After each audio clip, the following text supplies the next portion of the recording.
il y a le financement de l'innovation, où en sommes-nous aujourd'hui? Les innovations dans le financement, où en sommes-nous aujourd'hui? Et comment peut-on conjoindre les deux? Le tout en 5 minutes. On va commencer très vite. D'abord, bonjour, merci d'organiser cette manifestation et d'abord, merci de la syntaxe choisie. L'innovation en matière de financement pour financer l'innovation. Juste pour éviter d'abord trop de mélodrames entre nous sur les volumes de financement et le financement par le marché financier dont nous allons parler maintenant. Le crédit finance 580 milliards d'euros par an les entreprises, les PME et les ETI.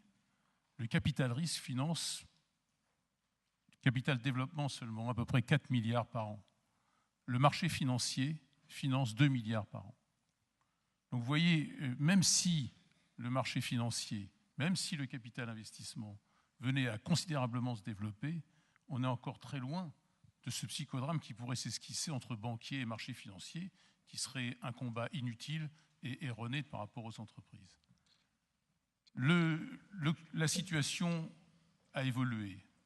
Nous avons redécouvert que nous avions une épargne financière abondante de 3 600 milliards, que c'était en Europe, nous étions en Europe le pays qui avait l'épargne financière la plus abondante, et que cette épargne financière, n'était pas investie, ou très peu investie, dans les entreprises. Ce n'est pas la faute des gestionnaires de l'épargne financière, c'est souvent l'excès de réglementation, c'est souvent l'incapacité ou l'impossibilité pour ces gestionnaires d'investir dans ces entreprises. Ces dernières années sont caractérisées par un changement qui est une volonté que cette épargne financière s'investisse de façon plus importante dans les entreprises. Les grandes réalisations ont concerné d'abord la question de la difficulté vis-à-vis du risque. C'est à l'occasion de la création de Nova, un fonds d'investissement de 161 millions d'euros, financé par tous les grands investisseurs institutionnels pour financer les entreprises sur le marché des actions. Le deuxième sujet, c'est la réforme du Code des assurances qui a permis d'introduire les fonds de prêt à l'économie et qui a permis la création de ce fonds qu'on appelle Novo et qui est un fonds obligataire qui a levé 1 milliard d'euros, ce qui est considérable en France par rapport à ce qui se fait habituellement, pour financer les entreprises en dette, en crédit obligataire, des PME et des ETI en crédit obligataire. Bien sûr, Novo est venu après des financements de comme Mikado, quelques avant-gardistes, mais voilà l'état des lieux. Le troisième élément, c'est les nouveaux contrats d'assurance vie. Bernard Spitz en parlera bien mieux que moi. Le troisième et le quatrième élément, c'est la création du PEA, dont on attend en pleine croissance, et on doit beaucoup à PME Finance. Du PEA PME, le PEA n'avait pas attendu après nous, Thierry. Du PEA PME, dont on attend 4 à 6 milliards d'euros pour les entreprises. Donc tout ça est assez considérable. Et notre but maintenant, c'est d'augmenter les volumes d'épargne susceptibles d'être investis dans les entreprises. Parce que là où il y a affluence d'épargne, il y a possibilité d'investissement et nous voulons de l'investissement. Voilà pour le lancement de la discussion. Il y a eu un certain nombre de modernisations aussi, la modernisation des marchés financiers, donc c'est la création d'Anternext, la création des placements privés, c'est-à-dire l'accès à une dette obligataire privée. Et donc tous ces événements, toutes ces réformes permettent aujourd'hui de voir se développer un nouveau marché de financement des entreprises qui va venir, à côté du crédit bancaire, jouer son rôle pour favoriser l'investissement. Et alors, peut-on porter tout cela vers le financement de l'innovation? Le financement de l'innovation, alors justement, on va commencer par se demander exactement qu'est-ce qu'on peut financer? Qu'est-ce que c'est que cette innovation? Est-ce que c'est, vous avez tous entendu Michel Lucas parler du numérique. Nous avons l'honneur d'avoir parmi nous Jean Terme. Alors je vous prie quand même de nous donner 5 à 7 minutes sur comment on passe de la science à l'innovation et de l'innovation à un tissu de PME, pas juste à 2 ou 3 startups. Oui, merci de m'avoir invité. Je vais faire comme M. Mauduit, je vais parler de ce que je connais, c'est-à-dire le domaine que je gère. En fait, je suis le responsable de la partie du CEA qui est dédiée aux technologies pour les entreprises, qu'on appelle maintenant CEATech, donc qui est hors champ nucléaire. et qui est principalement installée à Grenoble. Donc nous sommes 4500 personnes, dont 40% proviennent de l'industrie. C'est ce qui nous donne un côté très atypique dans la recherche française. Nous faisons 600 millions d'euros de chiffre d'affaires et plus de 200 millions d'euros proviennent directement des entreprises qui sont nos partenaires. Nous posons 600 brevets par an, c'est-à-dire que nous sommes le premier déposant de brevets, deuxième en France, et le premier au niveau international en termes de recherche. Et nous avons 500 partenaires industriels, dont tout particulièrement 200 PME, 100 ETI et 50 startups. Donc un tissu très large, bien entendu les autres étant des grands groupes, et puis également de l'international. Nous sommes localisés à Grenoble où nous avons développé un modèle très particulier de partenariat avec les entreprises qui est à la base de l'écosystème grenoblois, dit écosystème d'innovation, puisque c'est en France le seul qui est endogène, c'est-à-dire dont l'existence même des entreprises et leur maintien sur le site est issu de la recherche et non pas de transfert d'entreprises clés en main venant d'autres secteurs, d'autres endroits dans le monde. Nous nous sommes aussi installés récemment dans 5 régions de France et nous continuons à le faire à la demande du gouvernement pour essayer d'utiliser ces pratiques un peu originales qu'on a mis en place en plusieurs dizaines d'années et les rendre disponibles à d'autres tissus industriels sur le territoire national. Alors, je ne vais pas trop parler des startups parce qu'on en produit à peu près 6 à 10 par an. On a une très grande histoire de startups. Notre première startup est issue du laitier en 72 et s'appelle maintenant ST Microélectronique sur le site de Grenoble et bien d'autres par la suite. Donc, tout le monde va parler de startups. Je voulais plutôt revenir vers les entreprises que je qualifierais PME ou ETI, entre guillemets traditionnelles, au sens où traditionnel n'est pas un terme négatif, c'est par opposition à des entreprises très high-tech dont dès le départ, je dirais, le domaine est complètement centré sur de la haute technologie. Alors on a essayé pendant plus de 10 ans de travailler avec ces entreprises-là sans y arriver. C'est-à-dire qu'on a fait des essais-erreurs multiples et variés jusqu'à finalement mettre en place un dispositif adapté. Alors ce dispositif a 4 étages. Le premier niveau s'appelle la créativité, c'est-à-dire que nous avons une réserve de technologie très large et une entreprise PME, par exemple, qui vient nous voir, a de la peine à appréhender les potentialités de nos technologies. Donc on fait une action commune de créativité qui consiste à essayer de voir comment notre offre peut répondre à une demande de l'industriel dans un couple technologie-produit. On termine donc cette phase-là par un délivrable qui est, grâce à nos technologies, nous pouvons vous aider à faire évoluer vos produits ou à développer un nouveau produit en continuité de ce que vous faites. Et nous sommes capables de le faire dans un temps donné. Le deuxième niveau, il s'appelle Pépite. Alors, c'est quelque chose que nous ont beaucoup demandé les PME. Ils nous ont dit, c'est bien que vous fassiez des programmes de recherche, mais on veut quand même voir quelque chose de concret. Donc, ça dure que très peu de mois, 2 mois, 3 mois maximum, quelquefois plus court, et on doit délivrer un démonstrateur physique. C'est un objet qu'on peut mettre sur une table et qui est c'est bien entendu pas le produit, c'est quelque chose qui montre que le concept est jouable et que l'industriel PME peut se décider ou pas se décider avec quelque chose qu'il a dans les mains. Donc c'est quelque chose qu'on réalise de manière extrêmement professionnalisée pour faire en sorte qu'on ait le plus de chances de possible à déclencher la décision de l'industriel. Ce sont des prix très très bas, alors qu'on a essayé de réduire, parce qu'on parle souvent de financement, mais je pense qu'un des premiers problèmes des financements, c'est que souvent on demande beaucoup de financement alors qu'on peut réduire le coût avant de demander les financements. Le troisième niveau, c'est la R&D. Quand l'industriel est décidé, à ce moment-là, on engage un programme de R&D partenarial entre l'industriel et nos équipes. Et là, on est obligé d'apporter à la PME un certain nombre de services. La première, on fait l'ingénierie de projet pour la PME. C'est pas très simple pour une PME, surtout une primo accédante à l'innovation, de se dire, je vais organiser ça sous forme de work package, je vais faire en sorte que je mette tant de ressources, j'ai les ressources en interne, je peux les développer. Ensuite, on fait l'ingénierie financière, c'est-à-dire qu'on aide la PME à trouver des sources de financement, notamment publiques, ou des financements privés. Et enfin, on fait l'ingénierie fiscale, c'est-à-dire comme de plus en plus les PME utilisent un objet qui s'appelle le CIR, qui est un très très bel objet pour l'innovation, eh bien elles sont terrorisées par le passage du fisc chez elles. Et donc on va jusqu'au rescrit fiscal qui ne garantit pas le passage d'ailleurs du fisc plus tard pour expliquer que tout ce qu'il a dit, c'était pas tout à fait vrai et qu'il faudrait revoir tout ça à la baisse. À l'issue de cette phase de recherche, en fait, on livre un espèce de coupe technologie-produit qui est dans les spécifications de la PME, qui est définie, qui est manufacturable sur son outil de production, c'est-à-dire que nous ne commençons pas un projet de R&D sans envoyer nos ingénieurs dans la ligne de production de la PME, de manière à ce qu'elle fasse une technologie ou un produit qui soit compatible avec les outils de production avec très peu de variations, parce que sinon la PME ne trouve pas le CAPEX pour lancer son unité. Et troisièmement, un objectif de prix. C'est-à-dire que nous faisons toutes les analyses de coûts pour être sûr de ne pas être à 3 fois le prix qui est celui du marché ou des possibilités de l'entreprise. Dernier point, nous travaillons sur l'industrialisation, C'est-à-dire que nos ingénieurs, comme la plupart viennent de l'entreprise, vont directement dans l'usine de la PME et améliorent un peu la production avec eux. C'est-à-dire que ce n'est pas nous qui maîtrisons la production, mais on amène quelques idées pour l'améliorer. On ajuste la technologie parce que c'est jamais bon du premier coup.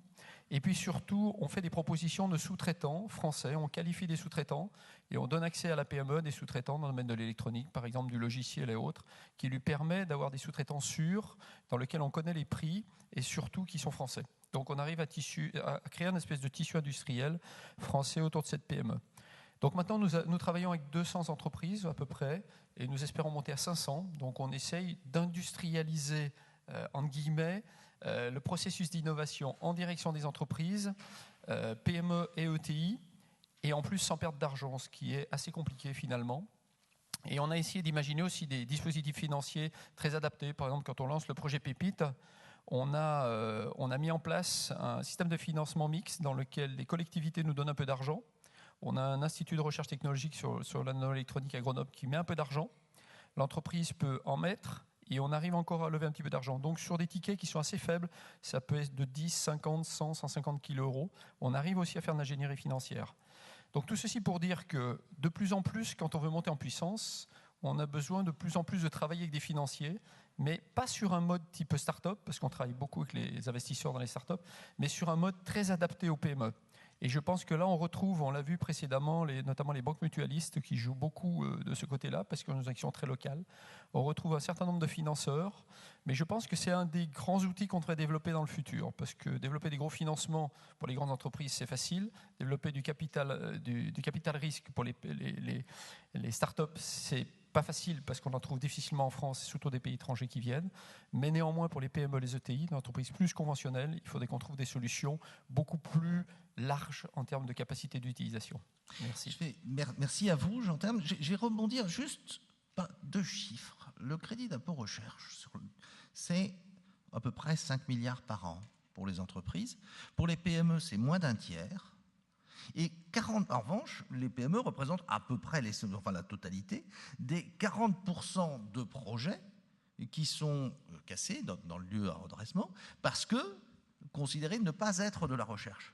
Donc l'implication du CEA, ce que vous faites en matière j'allais dire accompagnement, mais c'est un terme très galvaudé, de collaboration avec des PME, d'initiation des PME à l'innovation, c'est juste fondamental. Voilà, je voulais juste rebondir parce que je n'ai pas entendu ce chiffre dans ce que vous aviez dit et pour moi c'est assez frappant. Pierluigi Gilibert, là on était en France et en Rhône-Alpes, la vision européenne de comment on peut financer l'innovation dans l'ensemble des entreprises en Europe, de quels sont les besoins. Merci tout d'abord pour l'invitation à parler à cette assise sur le financement des entreprises, qui me donne l'occasion de parler du Fonds européen d'investissement, qui est beaucoup moins connu que la maison mère, que la BI. Donc en bref, le FEI a été établi il y a 20 années comme une forme de partenariat public-privé, donc associant dans son actionnariat soit des banques publiques comme la BI, la Commission européenne, mais aussi des banques privées ou bien des banques promotionnelles dans l'Europe, KfW, ICO sont un exemple. En origine, le FEI, c'était une entreprise pour donner des garanties et investir le capital risque, soit dans les PME, soit dans les infrastructures. Mais en 2000, on avait fait une réforme du FEI, donc on fait sortir l'infrastructure qui devient pratiquement le domaine exclusif dans le groupe BI de la Banque européenne. Donc en effet, on peut regarder le FEI comme l'agence, la succursale, la filiale du groupe BI entièrement dédiée via le capital risque et les garanties au soutien des PME européennes. Bien sûr, il y a des différences de complémentarité entre la BI et le FEI. La BI aussi a comme priorité le financement des PME, mais on ne se marche pas sur les pieds. Chacun a son domaine d'activité. La BI fait des prêts des prêts à long terme, aussi pour les PME, tandis que le FEI fait des garanties et prend des participations au capital risque dans des fonds qui sont des fonds pour les SMI. Donc, on est tous les deux notés AAA par les 3 agences de notation. Le AAA est une garantie de succès. Ça fait partie du business model, soit de la BI, soit du FEI. Pour la BI, c'est évident.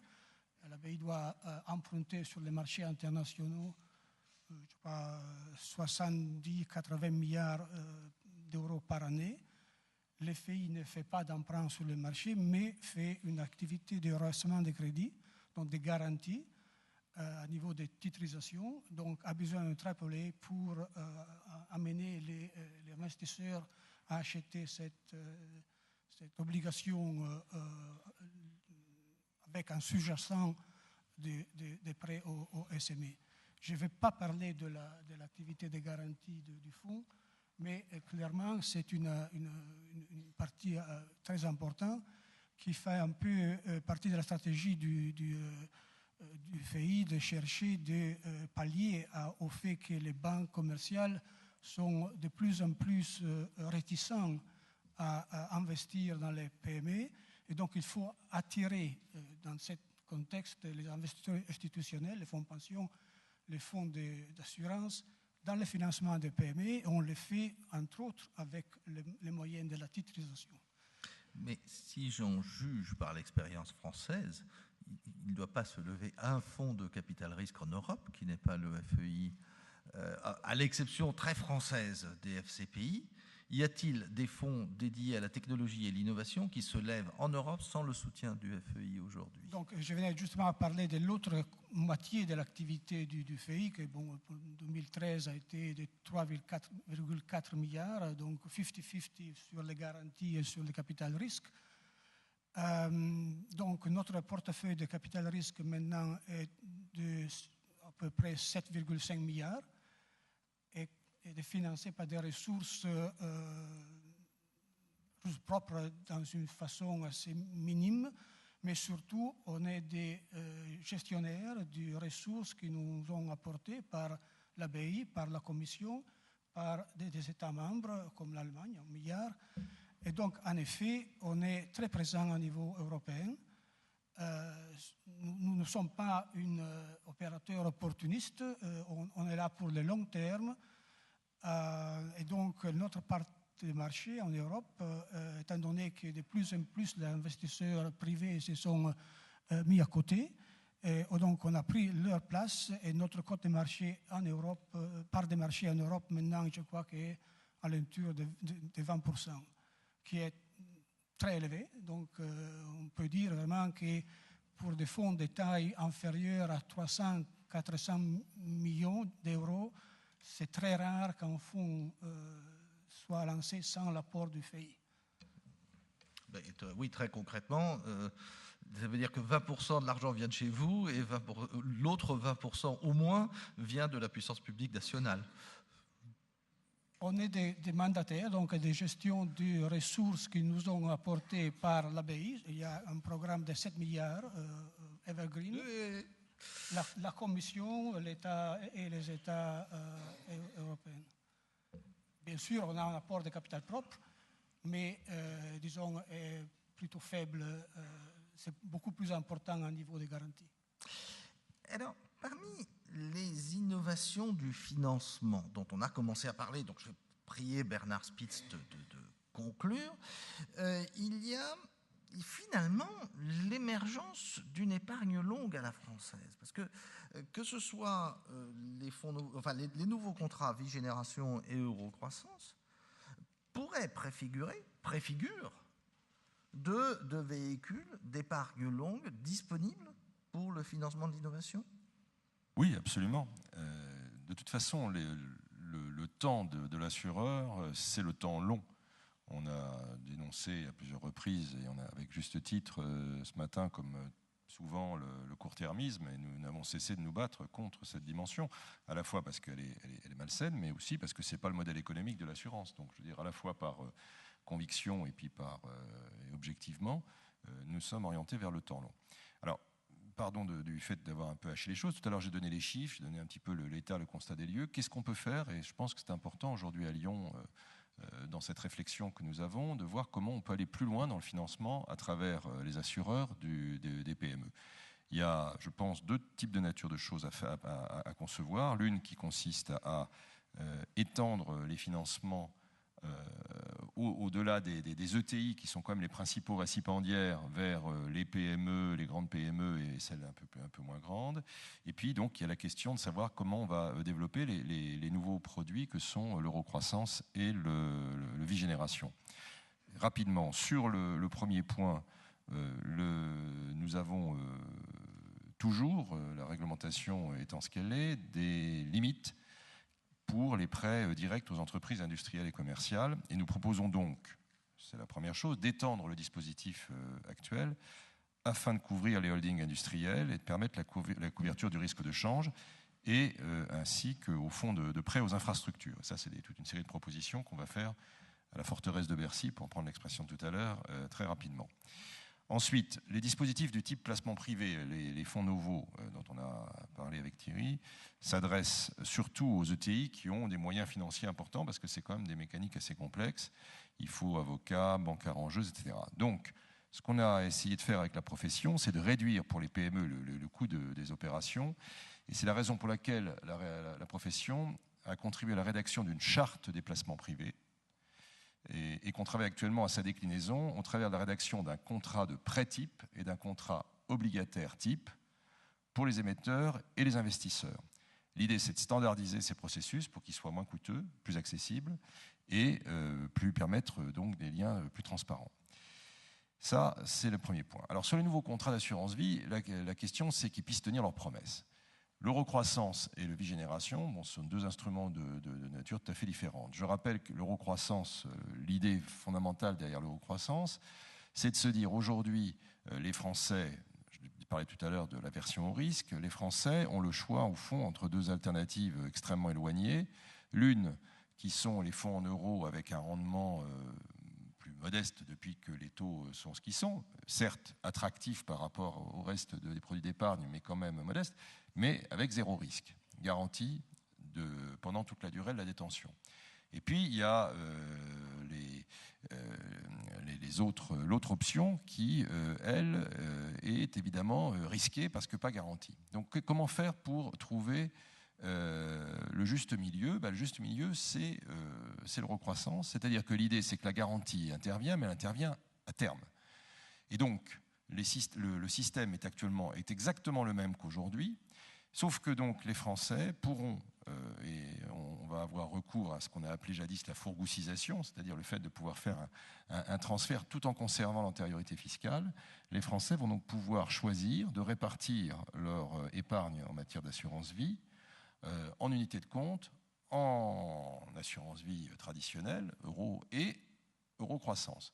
Avec l'idée donc qu'au fond, les gens qui se servent de l'assurance vie de plus en plus comme un instrument de préparation de la retraite n'ont donc pas besoin de s'en servir et de tirer dessus comme on tirerait d'un compte courant, et donc n'ont pas besoin de la garantie à tout moment. Ça ne veut pas dire qu'on ne peut pas faire des rachats, ça veut dire que ces rachats ne sont pas garantis. Donc l'idée, c'est de répartir plus intelligemment l'épargne des Français. Et l'astuce de la chose, l'intérêt, c'est que ça permet, par rapport à Solvency 2, Solvabilité 2, par rapport aux contraintes prudentielles, d'alléger considérablement le poids de ces contraintes, puisqu'il n'y a plus cette obligation de faire face à la garantie à tout moment en cas de rachat.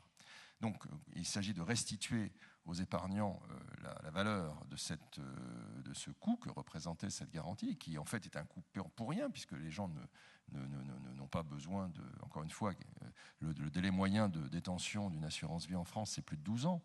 Donc, on voit bien que ça n'a pas de sens, et ça va permettre de recycler donc cet argent et de permettre aussi aux assureurs non seulement d'avoir moins de frais, mais de pouvoir investir dans de la durée longue. Et c'est ça la réponse à la question de Jean. Oui, à travers ce type de choses, de ce type d'évolution. Après, évidemment, tout va dépendre de la façon dont les Français vont recevoir cette nouvelle. C'est pour ça que nous demandons encore au pouvoir public de faire en sorte que les choses soient simples. qu'il n'y ait pas, que ce soit simple à comprendre pour les réseaux de distribution, que ce soit simple à comprendre pour les épargnants. L'eurocroissance a vocation à être un produit très grand public et à dégager des ressources très importantes. Ça n'est pas le cas du deuxième produit, Vigénération. Pardon Bernard, mais pour être clair, est-ce que c'est par la simplicité qu'on évitera l'échec des DSK et des NSK? Ah bien sûr, oui. Mais, est-ce que ça va suffire? Il y a la conjonction de deux choses. Il y a la conjonction d'un produit qui correspond aux besoins des Français. Encore une fois, aujourd'hui, c'était tout ou rien, c'est-à-dire toute la garantie avec un rendement modeste, ou tout le risque. Et vous savez très bien que depuis 3-4 ans, lorsqu'on regarde l'évolution des unités de compte, on a eu du plus 12% et du moins 7%. Tout le monde n'est pas prêt à affronter ce type de risque. Donc, l'idée qu'il y ait un juste milieu entre les deux correspond à un besoin. Donc, à partir du moment où une offre répond à une demande, d'une part, et que cette offre est compréhensible, d'autre part, oui, je pense que ça n'a strictement rien à voir avec les DSK, NSK et tous les borborigmes que l'administration a le secret et qu'on sent plutôt d'habitude emprunter aux méchants de James Bond qu'à des produits d'épargne pour les Français. Mais alors, l'estimation qu'on avait faite mardi dernier, pour ne rien vous cacher, était de 1 à 2 milliards supplémentaires. C'est-à-dire que ça apporterait l'allocation des assureurs au PME-ETI de 4,5 milliards jusqu'à 6,5 milliards. C'est une évaluation qui vaut ce qu'elle vaut. Elle est de montrer, elle a pour but essentiellement de donner un ordre de grandeur. Mais moi, je n'ai pas fait d'évaluation. C'était pas moi. Donc la question a été posée à un opérateur qui a donné ces chiffres. Ce que ces chiffres montrent, c'est que, et comme les gens sont relativement prudents, on voit que déjà l'unité dont on parle, c'est les milliards, c'est donc pas rien. Et si le produit a un succès, et ça c'est une question de temps, il faut donc de simplicité dans les textes. Pour l'instant, on attend les décrets, on les a toujours pas. C'est des mécaniques assez lourdes, il va falloir refaire quand même, mine de rien, toute l'informatique des entreprises. On parle de millions de comptes, c'est quand même des choses très lourdes.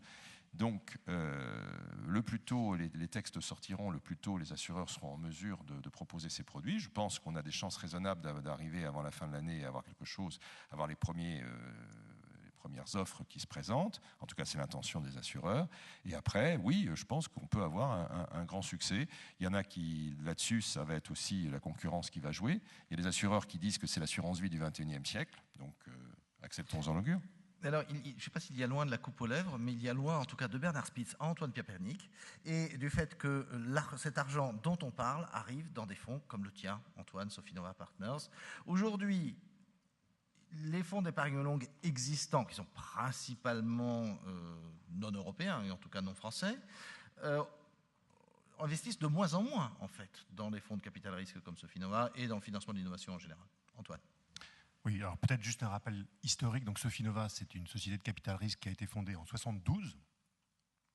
J'étais pas là, j'étais en culotte courte à l'époque, mais c'est important la date quand même. Ça fait plus de 40 ans que Sofinova existe. Sofinova, ça veut dire société de financement d'innovation, donc il y a une certaine résilience dans l'idée.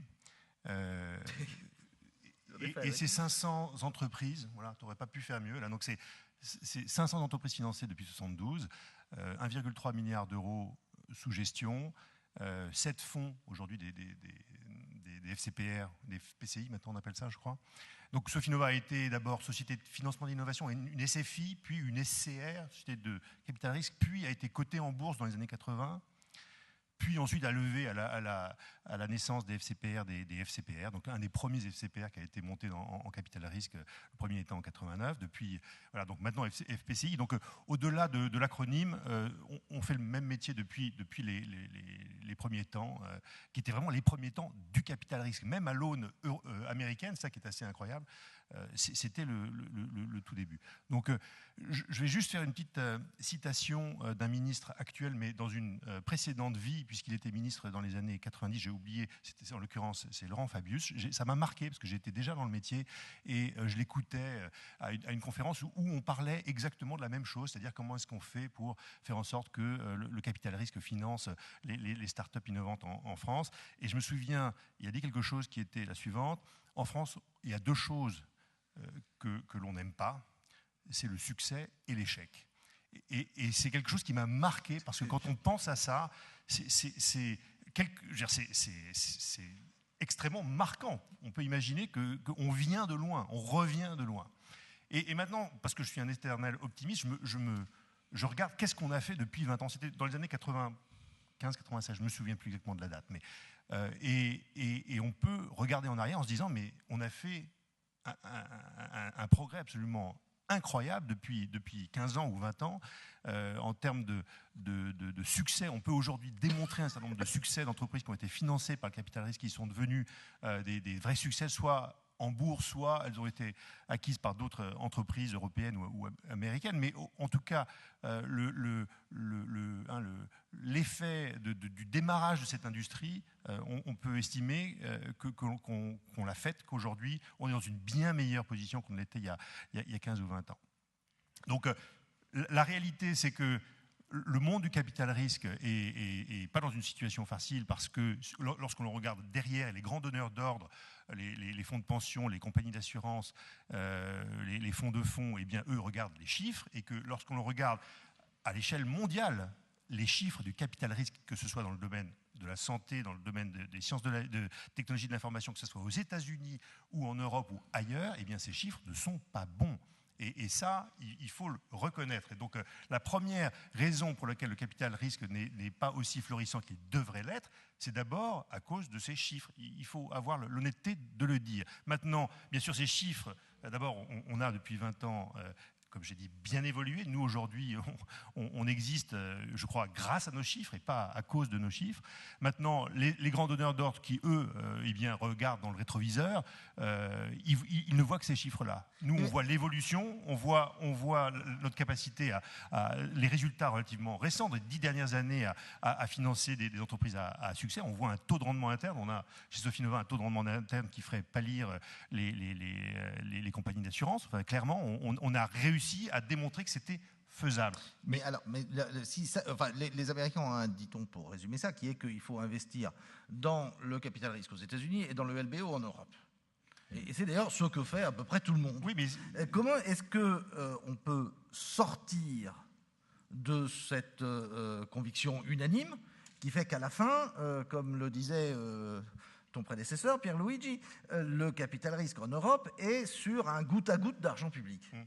Alors, bon, juste redonnons une statistique de Sofinnova. Nous, on reçoit de l'ordre de 20% d'argent français dans les fonds de Sofinnova. On investit à l'échelle européenne et un petit peu aux États-Unis, mais en grande majorité en Europe. Je crois qu'on a 20% d'argent français, on investit de l'ordre de 40% en France. Donc notre balance commerciale, elle est particulièrement positive pour la France. Comment est-ce que je clone Sofinnova? Comment est-ce qu'on peut avoir 50 Sofinnova? Je ne suis pas sûr que personne ait envie de cloner Sofinnova. Il faut essayer d'apprendre de nos expériences. Clairement, aujourd'hui, sans la BPI en France, sans le FEI en Europe, le capital risque serait mort. Ça, mais malheureusement, parce que effectivement, les grands donneurs d'ordre, les compagnies d'assurance, pour certaines, sachant que nous avons la CNP comme assureur et qui est un de nos plus gros actionnaires, mais globalement, le monde des grands donneurs d'ordre ne regarde que ces chiffres relativement mauvais du capital risque et ne voit pas l'opportunité, peut-être à mon avis historique, puisque on se compare toujours aux États-Unis, mais aux États-Unis aujourd'hui, le monde du capital risque, à part quelques petits fonds qui ont investi dans Twitter et Facebook, le monde du capital risque ne va pas bien. Donc lorsque je me projette en Europe, je regarde notre capacité à continuer de financer nos entreprises grâce notamment à cet apport d'argent public que représente ne serait-ce que le FEI, eh bien, c'est quelque chose qui devrait nous permettre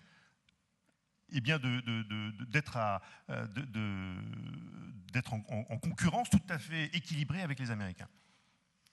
Alors, en France, il y a quand même une exception à tout ce monde-là, c'est les FCPI qui, depuis 1997, génèrent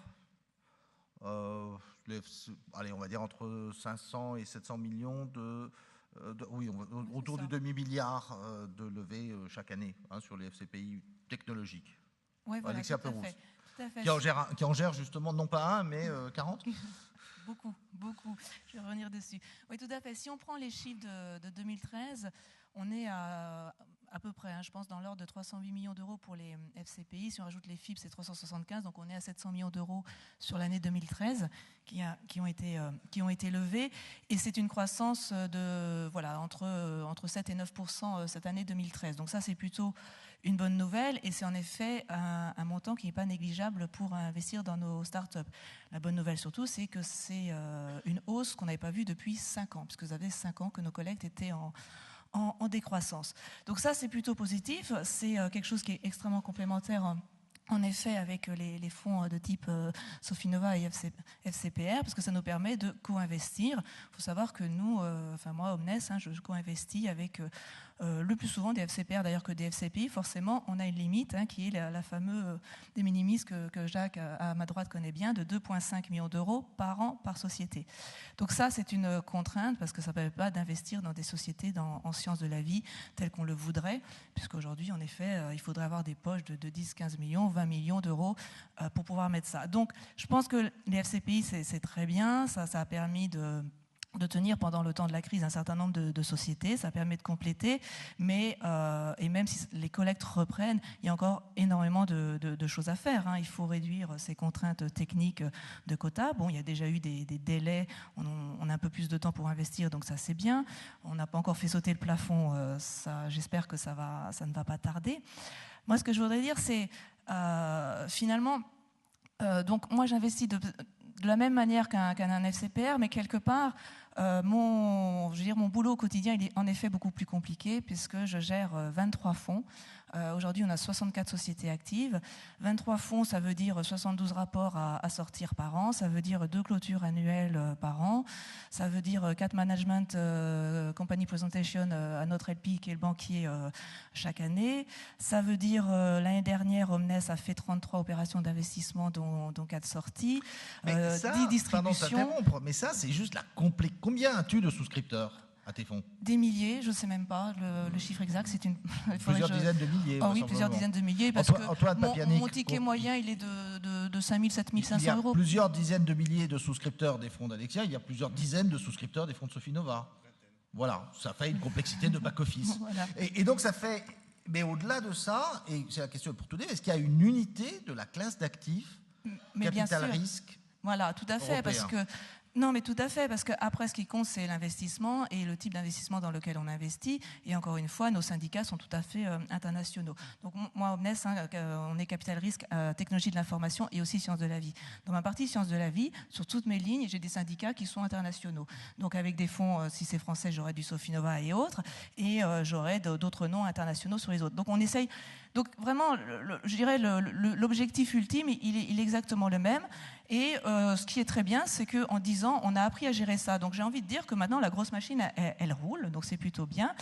Et moi, je me dis, mais ça ne va pas me permettre, même si on va améliorer les FCPI, on voit bien que ça ne suffira pas à être ce qu'on appelle une grosse poche suffisamment profonde pour des sociétés ambitieuses en technologie médicale.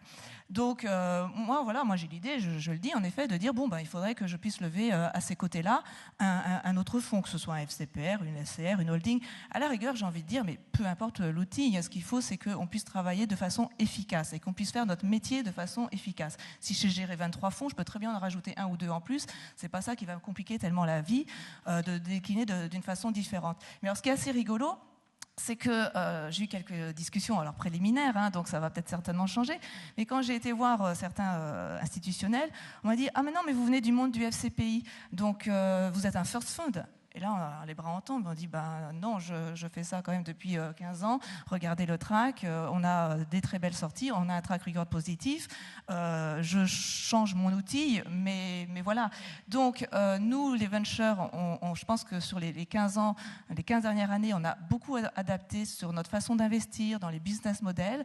On s'est aussi adapté de la façon d'investir sur nos FCPI. Je pense qu'il y a eu des erreurs qu'on a traînées longtemps, qui ont été faites sur les FCPI dans dans les années 2000 parce qu'il y a eu une émergence de fonds avec des équipes non spécialisées, donc il y a eu des bêtises, il y a eu des fonds qui ont eu des mauvais retours, et ça on le traîne un peu comme casserole. À un moment donné, j'ai envie de dire stop, on est en 2014, ce qui a survécu à la crise, ce sont quand même des belles boîtes d'un côté, si on prend le côté entreprise, ce sont des investisseurs expérimentés de l'autre côté, parce que sinon ils n'auront pas survécu, parce que je peux vous dire qu'il y a beaucoup d'équipes qui ne sont plus là en 2014 et qu'on avait en 2000, lorsque moi j'ai démarré en 99, il y a des grands noms, des grandes postes profondes qui ont disparu. Tout ça, ça n'existe plus.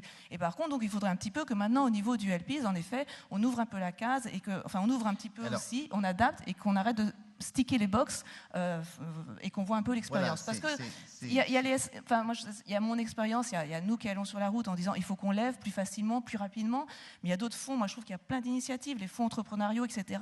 Quand je discute à tous nos collègues, mais tout le monde, enfin c'est la croix et la bannière, donc c'est vrai que... Si je peux traduire ce que tu viens de dire en termes peut-être... Enfin, à la fin, ce que je veux dire, c'est que les gérants de FIP FCPI doivent avoir au total 220 à 250 000 souscripteurs. La moitié de ceux-là, au moins, ont fait preuve de ces épargnants. On fait preuve d'un certain penchant, certes fiscalement incité, mais d'un certain penchant pour les entreprises technologiques françaises et pour le financement de l'innovation en France. Cela représente 100 à 150 000 clients immédiats pour les fonds Eurocroissance de chez Bernard Spitz, pour le PEA-PME chez Eric Forest, qui parlera tout à l'heure, pour les FIP FCPI. Et à la fin, ce qui compte, c'est que ces 100 ou 150 000 Français soient suffisamment rémunérés de leurs investissements pour que la classe d'actifs se développe et pour que plusieurs canaux irriguent différents fonds. Est-ce que c'est pas ce que tu essayais ce que tu voulais dire, Alexia? Oui, non. Est-ce que ce que je veux dire fait sens, Antoine? Ce que je viens de dire. Oui, non, ça fait... À la fin, c'est ce que tu rémunères la veuve écossaise ou la veuve de Carpentras. Tout à fait. Donc, à la fin de la journée, c'est uniquement le rendement qui va permettre de faire ça. Donc, la question, c'est est-ce qu'on nous donne le temps, hein, et sur la base d'un track record, comme le disait Alexia, qui date maintenant de plusieurs décades, est-ce qu'on nous donne la possibilité de lever cet argent? Historiquement, c'était les grands donneurs d'ordre américains qui faisaient ces efforts-là. Aujourd'hui, ce sont eux recentrés sur le capital risque américain. Pas parce que le capital risque américain est tellement meilleur, mais parce que c'est un instinct grégaire. Ils se retournent vers ce qu'ils connaissent. Donc, nous, je donne une statistique. Nous avions, il y a 10 ans environ, plus de la moitié de nos fonds qui provenaient de la veuve du Kansas. Aujourd'hui, dans le dernier fonds, 0. Donc ça, c'est un vrai, et c'est pas, alors même que nos rendements ont augmenté. Donc c'est simplement, vous alliez voir... C'est la veuve de Carpentras, c'est presque voilà. ça. Hein, mais vous alliez voir, oui, non, mais vous alliez voir le fonds de pension du Minnesota, et eux, et c'était même pas le capital risque, ils disaient tout fonds en euros, nous n'investirons dans aucun produit en euros. Donc vous voyez quelle était la situation. Donc ça, je veux dire, il faut faire confiance à nos souscripteurs européens, qui soient BPI, FEI, mais aussi les fonds de pension scandinaves, les Norvégiens qui sont extrêmement présents, les Danois. Il y a plein de gens qui sont prêts à financer ça. Et donc, l'idée de faire sauter les barrières entre les deux familles de gérants de FIP FCPI d'un côté, gérants de FCPR de l'autre, pour avoir une figure unique d'investisseur technologique, qui est l'idée qu'Alexia vient d'émettre, qu'en penses-tu? Nous, je pense que le faire du capital risque, c'est pas nécessairement à la portée de tout le monde. Okay, ça, c'est mon avis à moi. Et les FCPI ont réussi à traduire ça en sélectionnant les gens qui ont cet appétit pour le risque. Nous, on les sélectionne de façon différente. On va avoir des gens qui, pour 1, 2, 3% de leurs actifs, investissent dans des choses extrêmement risquées. Bon, réunir les deux en termes quoi? En termes légal, juridique. Mais à la fin, c'est le même métier. On investit dans les mêmes entreprises. Nous faisons très exactement le même métier. Il se trouve que nous allons chercher l'argent à deux endroits différents. Et alors, pour les entreprises, pardon, mais leur tourne, il y a un troisième canal qui s'est ouvert. Jacques Souquet, combien as-tu levé en bourse? C'était quoi, il y a 10 jours?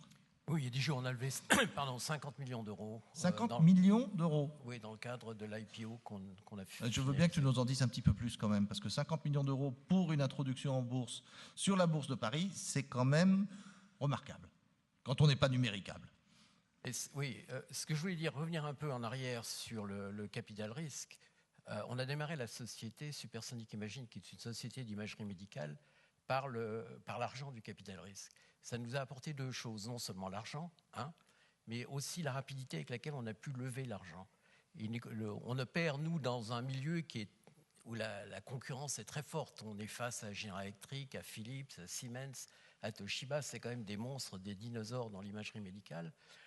Donc notre seule force, c'est notre agilité et la rapidité avec laquelle on peut mettre un produit sur le marché.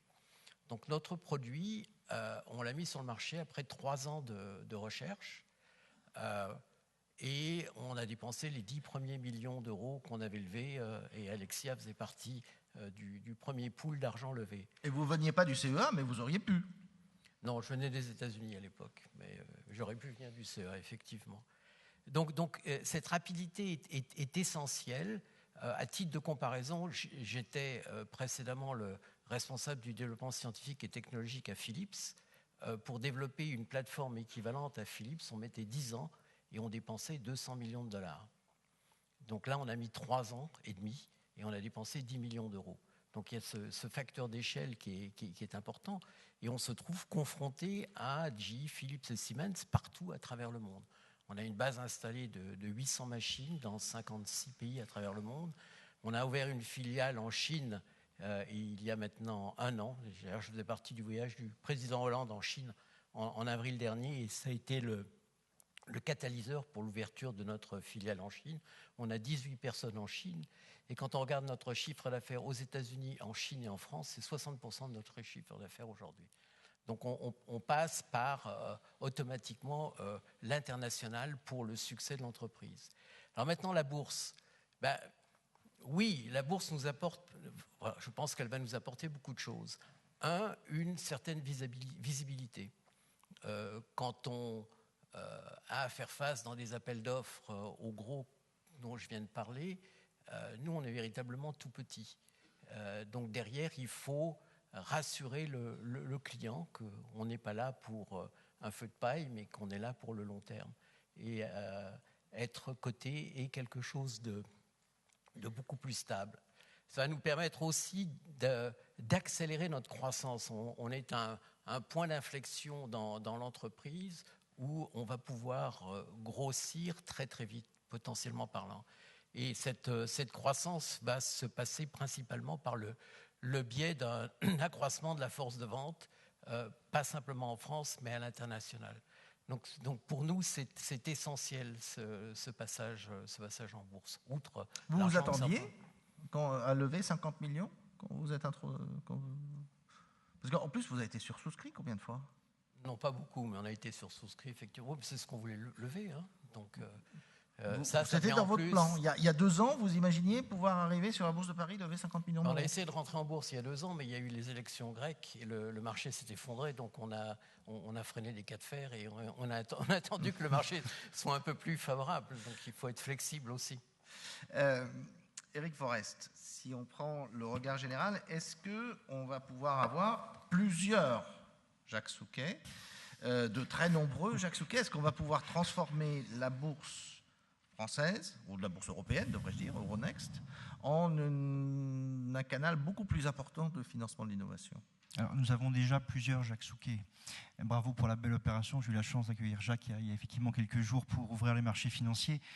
Juste un chiffre, depuis le début de l'année 2014, sur nos marchés européens, c'est 14 introductions en bourse, essentiellement, pour ne pas dire exclusivement, de sociétés innovantes qui ont eu lieu et qui au total ont levé 420 millions d'euros. Donc on est loin encore de l'objectif, effectivement, que les marchés deviennent incontournables pour, à un moment dans leur vie, financer l'innovation. Mais en tout cas, il y a effectivement un démarrage très fort.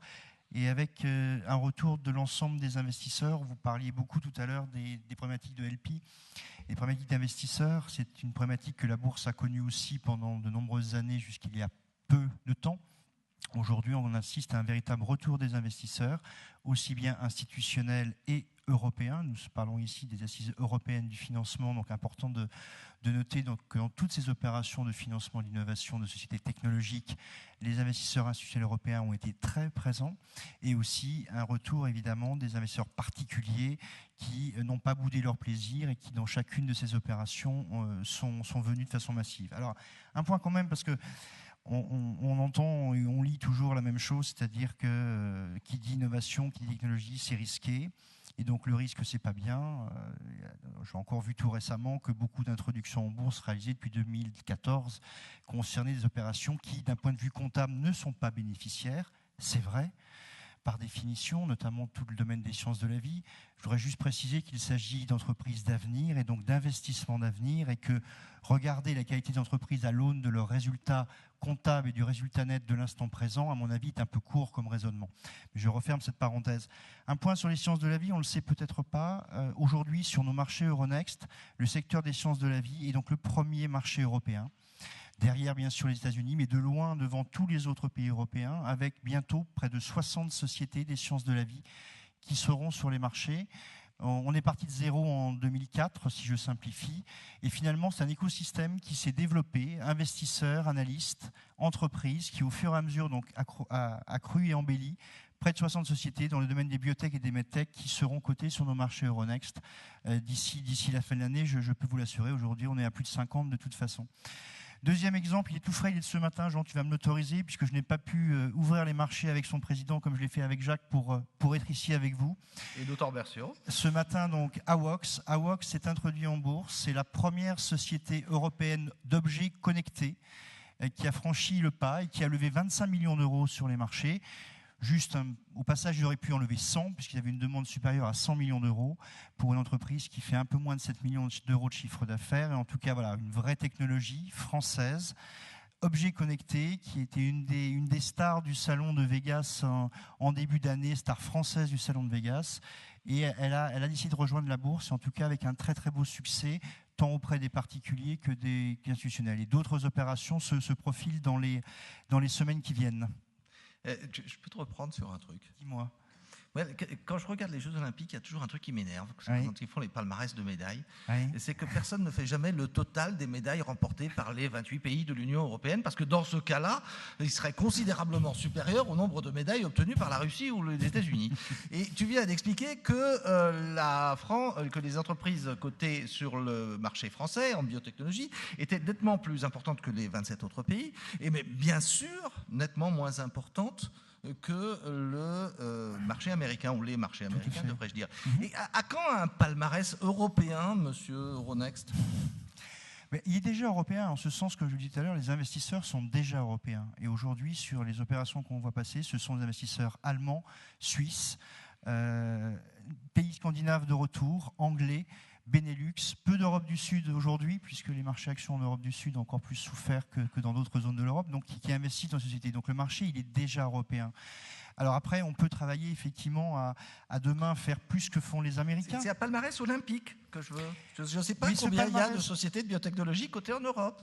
Au total, aujourd'hui, je te dis sur nos marchés européens, puisque je rappelle juste que Euronext est déjà européen, avec 4 marchés européens, nous allons arriver aux 60, et sans prétention aucune, s'ils additionnent ce qu'il y a dans d'autres pays européens sur ce secteur des sciences de la vie uniquement, je précise, on ne va pas aller beaucoup plus loin que les 60. Voilà.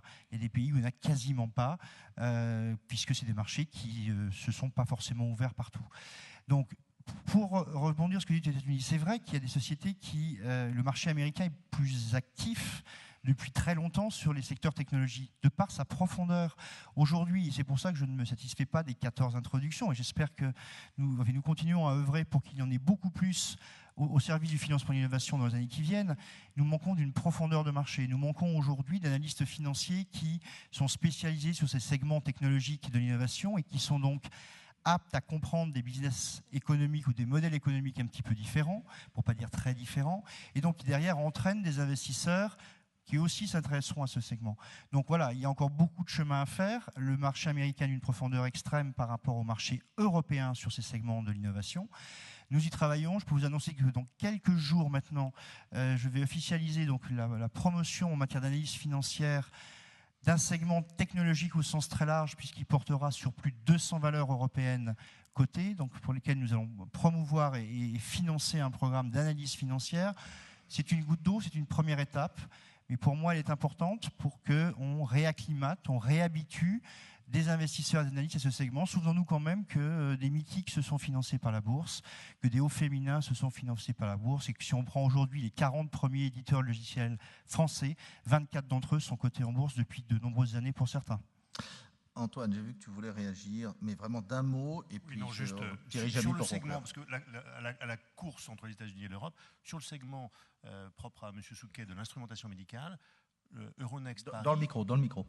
Euronext Paris, dans le domaine de l'instrumentation médicale, est le premier marché au monde où les entreprises peuvent se coter. Donc il faut autant regarder là où on est bon. Okay, il se trouve qu'aux États-Unis aujourd'hui, la biotech fait fureur, mais la medtech n'est pas encore en odeur de sainteté. Donc il se trouve qu'en Europe, on en a un certain nombre, et qu'en France, Euronext Paris est particulièrement bien placé. Donc, et des entreprises européennes non françaises sont en train d'essayer, une elle a déjà fait il y a quelques mois, de se coter sur Euronext Paris. Donc concentrons-nous sur là où on est bon, et en l'occurrence, je pense qu'on peut demeurer et renforcer cette position.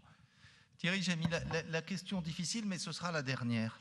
Comme donc la bourse, le capital risque, la valorisation de la recherche, et cette chose que je trouve fascinante dans l'initiative de Jean Terme au CEA, le fait de porter l'ensemble d'un tissu industriel, l'ensemble des PME ETI vers l'innovation, qui préfigure ce que va être dans les années qui viennent, non seulement la transition énergétique, mais la transition numérique des PME ETI.